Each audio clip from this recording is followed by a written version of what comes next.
Matagal ng pangarap ni Juday ang mapansin ng mga tao ang kanyang kagandahan. Para sa kanya, ang magkaroon ng kaaya-ayang mukha ang magiging daan para matagpuan niya rin ang magiging kahati ng kanyang puso.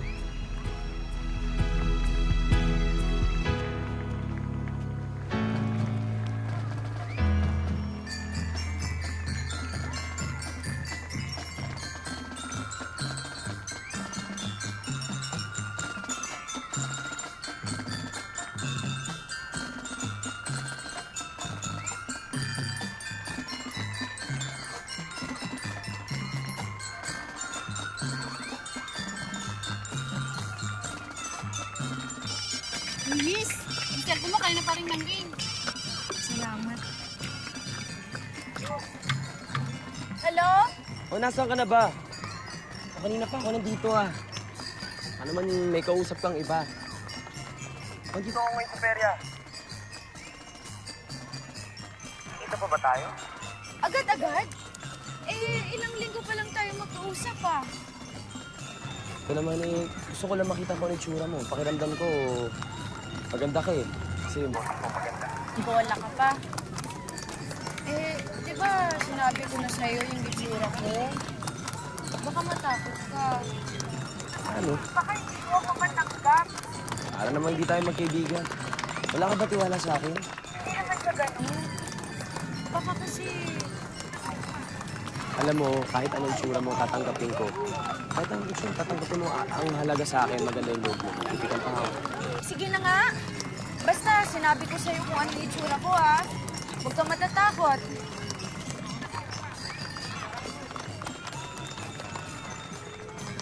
Ano po?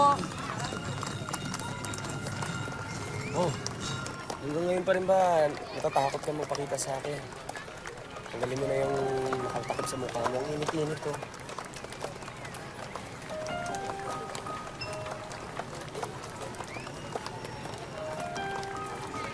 Sige. Aalis na ako. Sandali. Usap po na tayo.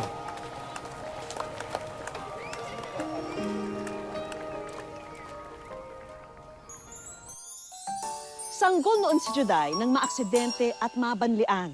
Nagdulot po ito ng pinsala sa kanyang mukha. Kaya hanggang sa kanyang paglaki, siya'y naging mahiyain at mailap sa tao. Pero nang makilala si Miguel, nadama niya na may tatanggap pala sa kanya, na hindi magiging batayan ng itsura at ang pagkataon niya ang bibigyang halaga. Tama ba na siya'y nagtiwala o lalo nga bang magiging miserable ang buhay para kay Juday? Magandang hapon po mga kapuso. Ito po ang wish ko lang. Kalaunan, tumambad din ang tunay na ugali ni Miguel. Madalas siyang nagiging bayolente, lalo na tuwing lango siya sa alak. Nasaan yung pera tinago ko? Kinuha mo na naman ba, Kinuha mo na naman? Ricky, ginamit ko lang. Ricky, pasensya ka na. Ginamit ko. Kulit Jose! Di ba sinabi ko tinatago ko yun? Anong ginawa mo, Anong ginawa mo? Wala na kasi gatas. Si baby ka. Ginamit ko yung pera. Di ba sinabi ko sa'yo, nagpaalam ka, Paalam ka? Mahirap ba yun? Mahirap bang intindihin nyo? Mahirap ba ang kausap, Mahirap ba? Puro pahirap yung binibigay mo sa akin! Lese!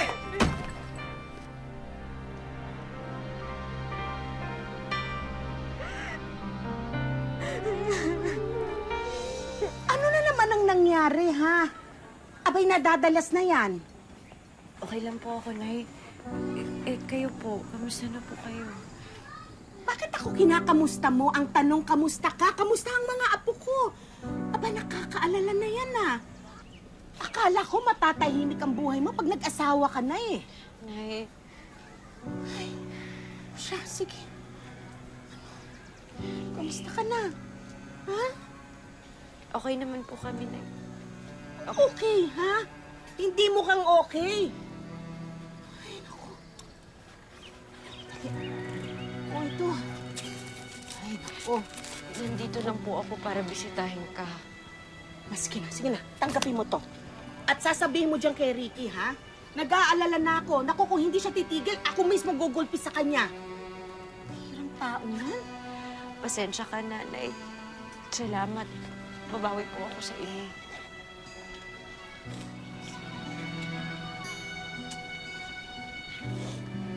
Mata mo yung sarili mo, ha?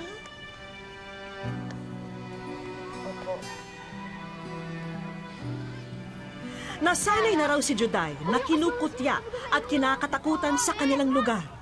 Samot-saring bansag na ang narinig niya mula pagkabata. At hanggang ngayon, ang mga tuksong ito ay tagus pa rin ang sakit sa kanyang damdamin. Lalo na't kung ito ay manggagaling sa mga taong dapat sana ay nagtatanggol sa kanya. Malas talaga. Yung trabahong dapat makukuha ko, hindi ko pa nakuha. Ganyan talaga ang buhay, pre. Nakakabawi ka rin. Nakakabawi. Ilang taon na to eh. Alam mo, simula nakilala ko yan si Juday. Puro kamalasan na yung nangyayari sa buhay ko. Ikaw ba naman eh? Magkakasawa ka. Anong ganyan pagmumukha pa eh? Bakit? Ano? Oo naman ah, di ba? Dami-dami pagpipilian dyan, pero... Sobra na! Laban mo ah! Sino ka? Ano? Ano? Ha? Ikaw, di ba? Di ba ka? Di ba? Bitawan mo ako! Kasalanan mo to eh, ha? Kasalanan mo to! Kumalasan!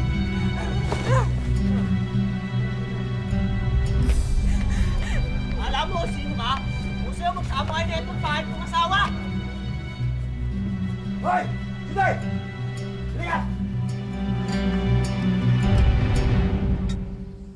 Bukod sa kanyang ina, isa pang takbuhan noon ni Juday ay ang kanyang kapatid na nasa Maynila na. At kapag nababalitaan nitong naagrabyado si Juday, lalo siyang nag-aalala dahil wala siyang magawa para maipagtanggol ang kanyang ate. Hindi naman ganun kadali yun, ate. May mga anak ako. Saan ba kami pupunta? Tsaka, alam mo rin naman na pati si nanay kapos na rin. Eh di magsarili ka, mahirap ba yun? Eh, sino naman ang tatanggap sa amin? Sa akin. Hihintayin mo pa bang mamatay ka sa kamay ng lalaking yun? Paano kung may mangyari sa mga anak mo? Sige nga, sabihin mo nga sa akin.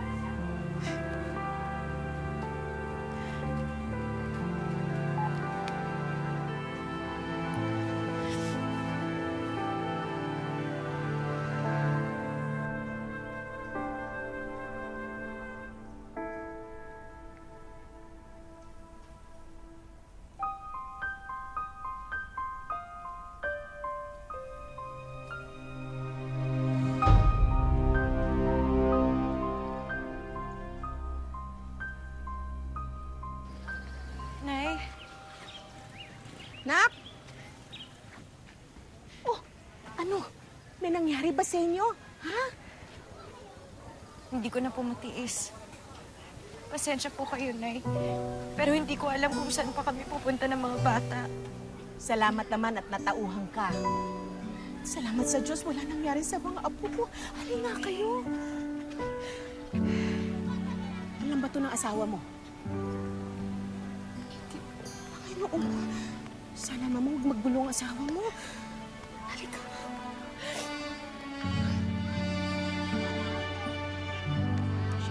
Doon na tayo sa loob. Halika, pasok muna kayo sa loob. Ano, kumain na kayo, mga apo ko. Halika kayo.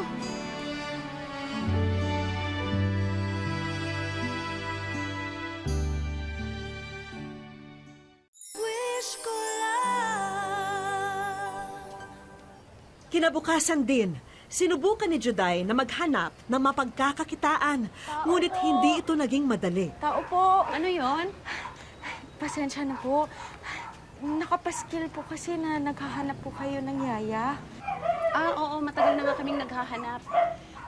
Talaga ho. Salamat sa Diyos.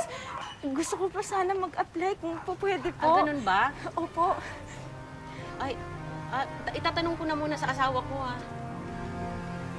Sige na ho, parang awan niyo na ho. Kailangan ko ng trabaho. Itatanong ko na nga muna. Huwag ka na makulit. Sige na, umalis ka na. Alis ka na, baka bangungutin pa mga anak ko eh. Alis na. Hindi na nga nagtagumpay si Juday sa kanyang pakay, muli na naman siyang nakadanas ng diskriminasyon. Ngunit hudyat lang pala ito Pwede po bang ng kanyang makinom? kalbaryo. Salamat po. Kanina pa po ako nauuhaw eh. Salamat po. Salamat. Ay, ano nangyari dyan sa mukha mo? Mukhang may sakit ka pa. Sige na, alis ka na, Ining. Alis ka na at baka makita ka pa ng mga kumakain dito. Sige na.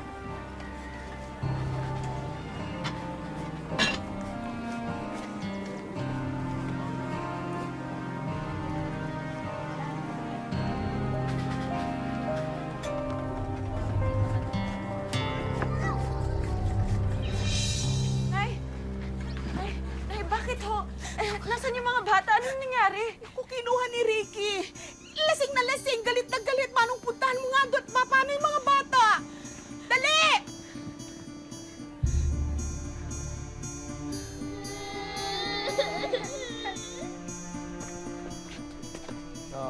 Ricky, nasaan yung mga anak ko?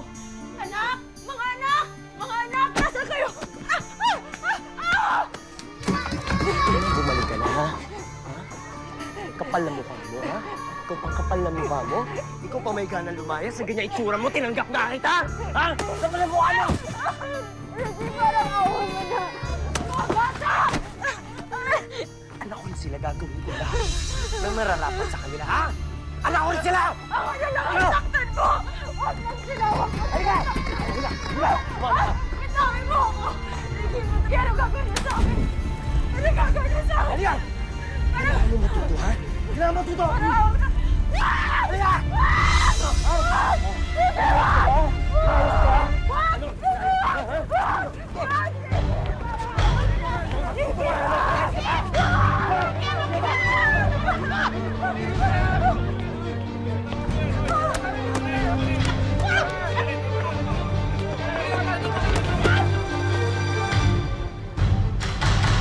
Walang hiya ka!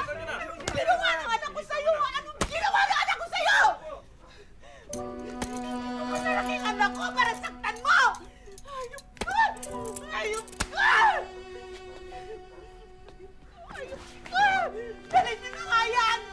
Ako walang hiya mo talaga! Walang hiya ka talaga! Lumayo ka bago kita mapatay!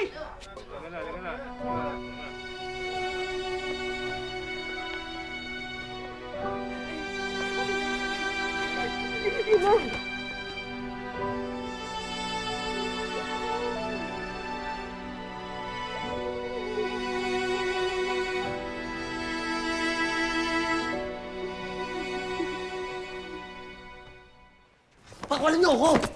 Ano, Mrs.? Sampahan na natin ang kaso to nang matigil na ang gulo. Mrs., nasa inyo pa ang desisyon. Ikulong na natin ito. Juday. Alam mo ko, di ba? Sige ho. Pakawalan niyo na siya. Oh, palayain na yan. Salamat ka, maganda yung kalooban ng misis mo.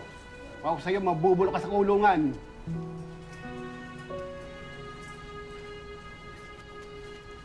Juday. Juday. Juday. Sandali lang. Anak. Juday, pasensya na. Tawarin mo ko, alam ko naging masama akong anak. Masama akong ama, asawa. Pero Juday, bigyan mo na ako ng isang pagkakataon. Gagawin ko lahat. Gagawin ko lahat. Basta huwag mo na akong iiwan. Juday. Juday. Parang awa mo na. Juday. Bitawan mo ako!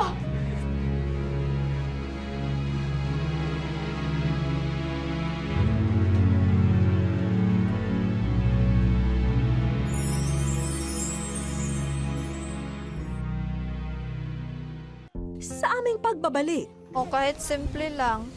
Gusto ko naman makasal para sa mga bata, para kompleto kami, buong pamilya na kami.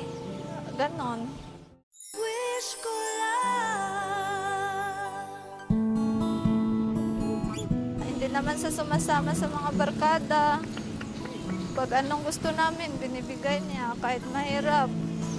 Talagang mahal niya kami kasi hindi niya kayang maghiwalay sa amin. Malaki na raw ang ipinagbago ni Ricky ayon kay Juday. Dati, panay singhalan at buntalan ang kanilang pagsasama. Hanggang sa humantong pa nga sa ipakulong na ni Juday ang kinakasama. Nadilim yung paningin ko. Parang wala akong nakitang tao. Yun, pato ko sa nakahoy. Talagang mali talaga yung ginagawa ko. Hindi po, mangako ako sa kanya, hindi ko nasasaktan, sinisi ko ng lahat yung nangyari doon sa kanya. 6 na taon nang nagsasama ngayon sina Juday at Ricky. At sa mga panahon na madalas ang pag-aaway nila, nanatili raw sila na habaan pa ang pisi ng pasensya para na rin sa kapakanan ng 3 nilang anak. Gusto ko makapagtapos man lang sila ng pag-aaral na hindi matulad sa akin. Kasi kung mawala man ako, wala akong maibilin sa kanila kasi mahirap lang din kami. Bilang haligi ng kanilang tahanan, nagsisikap si Ricky bilang konduktor ng mga jeep at bus dito sa terminal ng Sagay, Negros Occidental. Ang panlaban niya sa pagod, ang kanyang pamilya. Yung mga bata, pag anong mangyari, wala kang pira. Ano na mangyari? Saan ka maghihiram ng pira pang paggastos? At pagkatapos ng trabaho, sa bahay agad ang diretsyo niya. Gusto ko naman magpasalamat sa kanya kasi kahit ganito ako, tinanggap niya ako. Kahit anong pagsubok na pinagdaanan namin, nandito pa rin siya.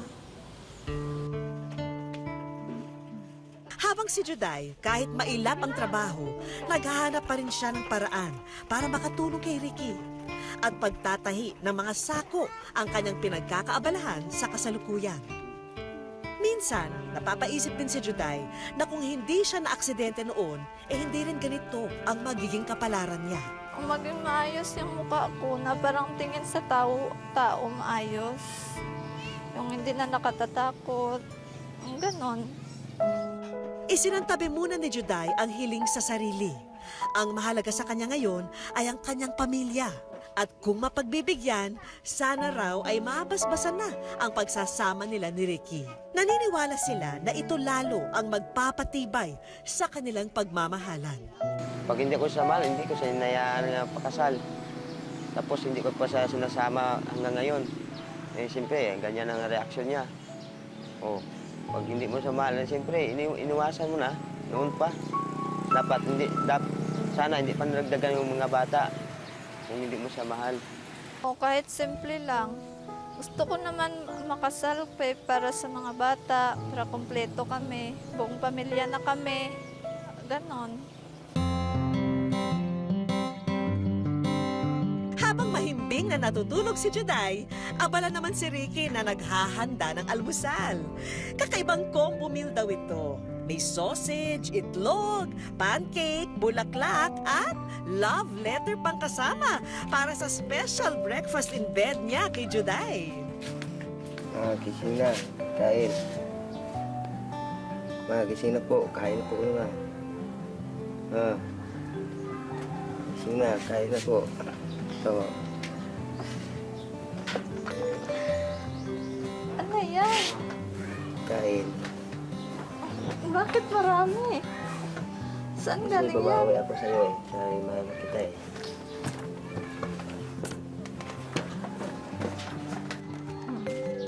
Mama, ikaw lang ang reyna ng buhay ko at wala akong ibang hangad, kundi ang makasama ka habang buhay. Naniwala ako na may forever. Mahal ka, Mama. Bravo, Ricky. Totoo pa? Po yan. Hindi yan biro. Totoo po yan, hindi yan biro. Dahil mahal kita eh. Kaya bumawi ako ngayon. Maganda ata ang hudyat ng umagang ito. Ano kaya ang susunod pang magaganap? Mama, sorry sa lahat na ginawa ko sa'yo. Mahal na mahal kita. Gusto mo pakasal sa ako? Do. Opo pa.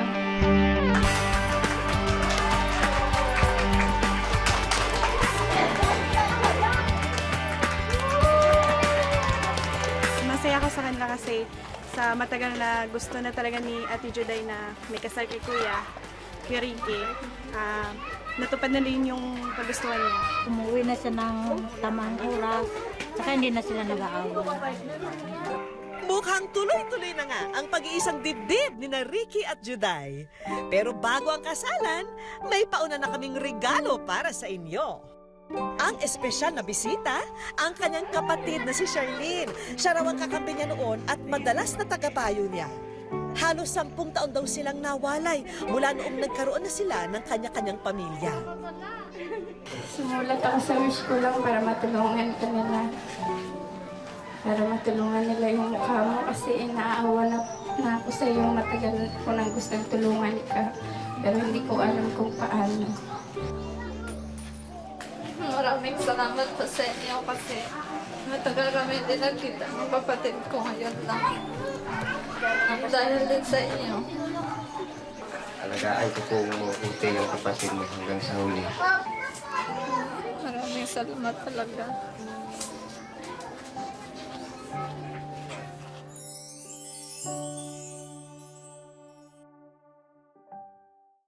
Sa aming pagbabalik,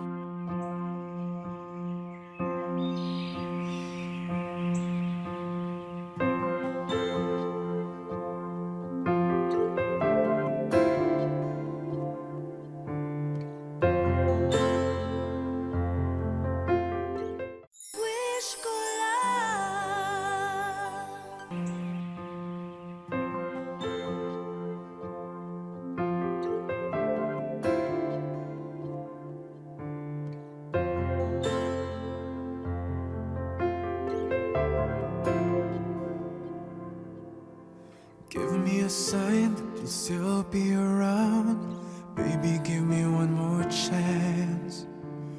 Don't turn me down for this one life dance. All I'm asking is romance. O kahit simple lang.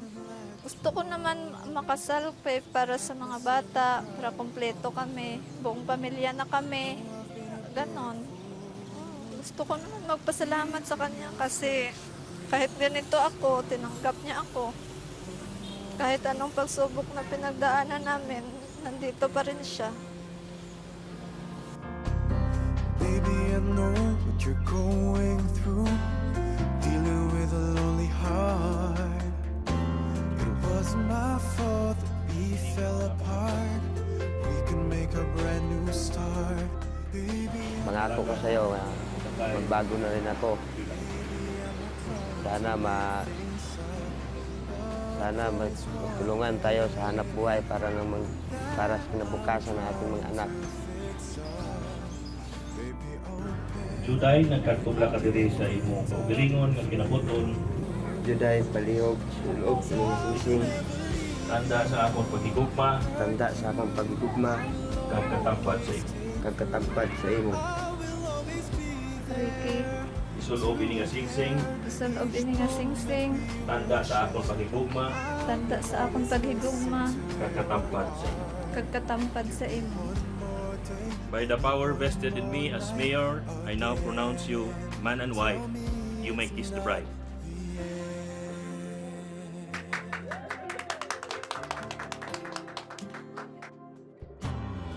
at ito na nga ang simula ng forever ni na Juday at Ricky. Mabuhay ang bagong kasal! Gusto ko lang nun yung simpleng kasal. Basta makasal lang. Pero hindi ko inasahan na ganun pala anong tawag yun? Special. Oo. Siyempre, hindi mawawala sa kasalan ng kainan.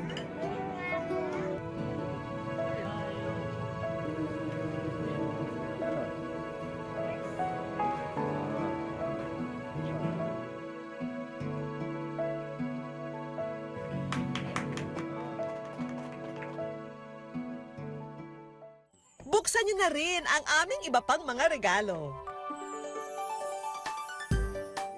Juday, I am Dr. Jesus Ripal Triguera, plastic surgeon dito sa Bacolod. Tulungan ka namin and we will do our part, we will do our best to give you a more functional neck, more functional lips, a more functional upper and lower eyelid. Maraming salamat po talaga sa wish ko lang. Dito lang natupad yung pangarap ko. Sana po maayos po yung mukha niya. Matulungan po.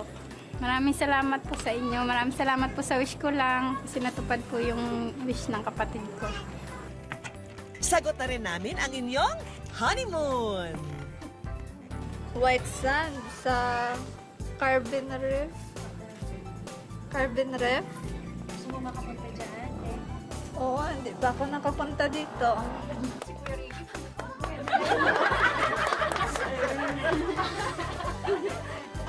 Excited din po. Bakit excited ka pumunta dyan? Hindi pa ako pumunta dyan eh.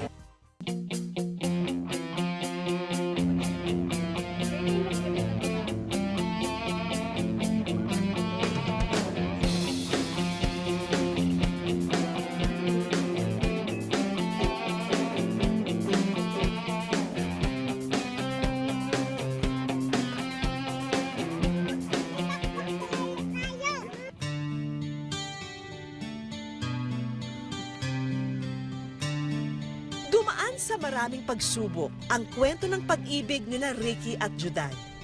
Ang mahalaga, magsisilbing aral ang masasakit na yugto ng kanilang kahapon para maharap nila ang bukas na puno ng pagmamahal at pag-asa. Wala ni isa sa atin ang may karapatan na magpahirap at manakit ng ating kapwa. Lalo na kung may kahinaan, kapansanan o kakaiba sa kanilang itsura. Higit pa natin silang unawain at damayan sa kanilang kalagayan. Maraming salamat po sa inyong pagsubaybay. Ako po si Vicky Morales at hanggang sa susunod na Sabado, ito po ang wish ko lang.